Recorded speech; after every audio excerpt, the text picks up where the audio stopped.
Salut, moi, c'est Robin des Bois. Non, Robin des Bois. Pas comme l'autre renard, là. Mon prénom, c'est Robin des.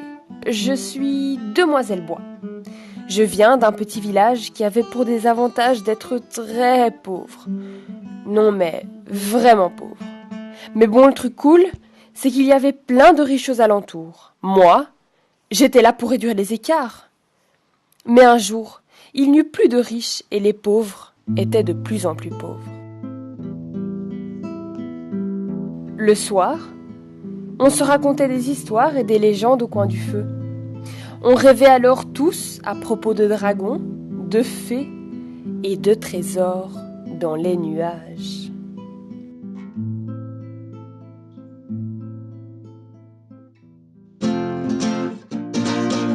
Certains soirs, je préférais aller noyer mon chagrin en écumant les tavernes. Je n'avais plus de travail et la pauvreté du village persistait. Je devais être capable de m'imposer dans ce monde de brutes. Un soir, alors que je buvais tranquillement mon petit grain, j'entendis un vieil ivrogne potasser à propos de fermes et de haricots géants. J'écoutais alors son récit et décidai de me rendre dans cette ferme. Arrivant sur place, j'aperçus un petit garçon et lui demandai s'ils avaient quelque chose à propos d'un haricot magique. Mitokyo ? Oui, c'est son nom. S'avéra être le propriétaire de la ferme et me montra son haricot. Bref, pas très important quoi. Je me suis alors débarrassé du mioche afin d'accéder au Saint Graal et de monter dans les nuages. En y repensant, pas sûr qu'il ait apprécié ma bousculade. Tant pis pour lui. Je devais de toute façon trouver le trésor là-haut pour sauver mon village. J'entamai alors mon long périple. Mine de rien, les nuages, c'est pas la porte à côté.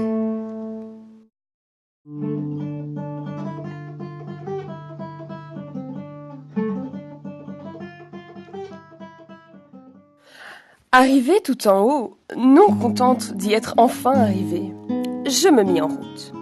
Mais après avoir tourné en rond des jours durant, je me rendis compte que j'étais perdue. Je vis alors un étrange personnage qui me regardait fixement. Je lui expliquai alors mon problème et lui demandai de m'aider à trouver mon chemin. Mais ce simple d'esprit, essayant de me tromper vilainement, fut très vite démasqué. C'était le sale mioche de Mitokyo avec son nez qui s'allonge quand il ment. Je le ligotai, après lui avoir donné une correction bien méritée, et le forçai à me mener au trésor.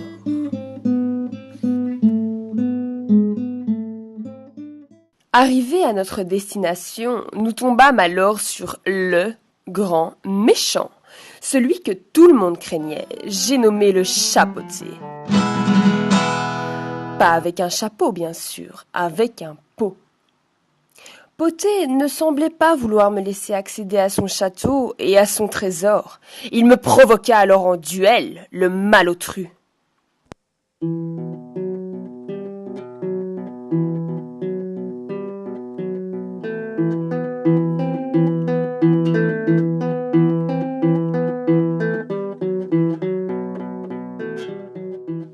Je brandis alors mon arc en l'air et le transformai en une arme beaucoup plus efficace au corps à corps, Excalibur. Une épée que j'avais piquée à un certain Alphonse ou Antoine, enfin, bref, on s'en fout. Mais j'aurais dû me méfier de ce chat. Il était particulièrement habile avec une épée entre les pattes. Je pris donc les jambes à mon cou et décidai d'élaborer une stratégie digne du petit Pousset. Je fus alors interpellé par un nuage bizarroïde. Ce nuage me racontait alors une histoire bien triste. Depuis son arrivée, le chapeauté leur a interdit de pleuvoir car il n'aime pas l'eau. À cause de cela, ils devenaient de plus en plus nombreux et commençaient à manquer sérieusement de place. J'acceptai de les aider, et ainsi les nuages me confièrent l'arme ultime pour chasser Potée. Je sentis alors une force titanesque monter en moi.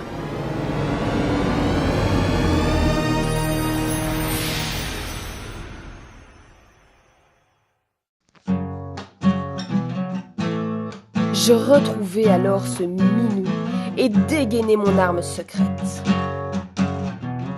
Potée, surpris, fut tétanisé.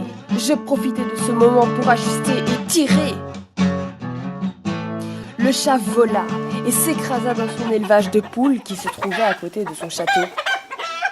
Et ouais, mon arme, elle était trop classe.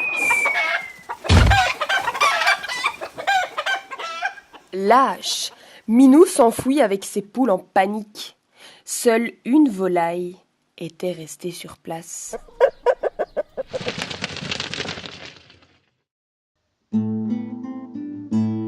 Avec Mitokyo, on fouilla alors tout le château en vain. Ayant faim, nous décidâmes de manger la poule restante.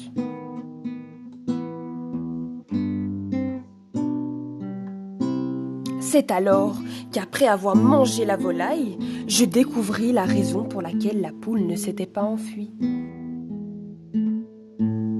Ses os étaient faits d'or. J'ai compris alors que le trésor était en fait une poule aux os d'or. Je récupérai donc l'or et l'emportai avec moi pour retourner à mon village victorieuse.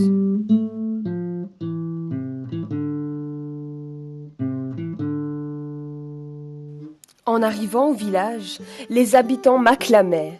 J'avais encore une fois apporté une solution à leur pauvreté. Et voilà, c'est ici qu'on se quitte. J'espère que vous vous souviendrez toujours de moi et de la poule aux os d'or.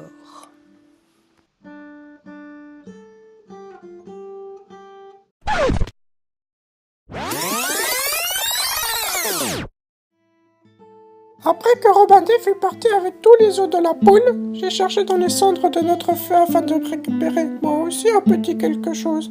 Mais aucun os d'or ne restait. Cette rapie avait tout emporté. J'ai quand même trouvé une clé. Je suis alors retourné au château et j'ai glissé la clé dans la serrure de la seule pièce que nous n'avions pas fouillée. Et là, miracle, le trésor, le vrai, étincelé, tout était à moi. Moi, Robin-D ne sait évidemment rien de tout cela. Donc, chut.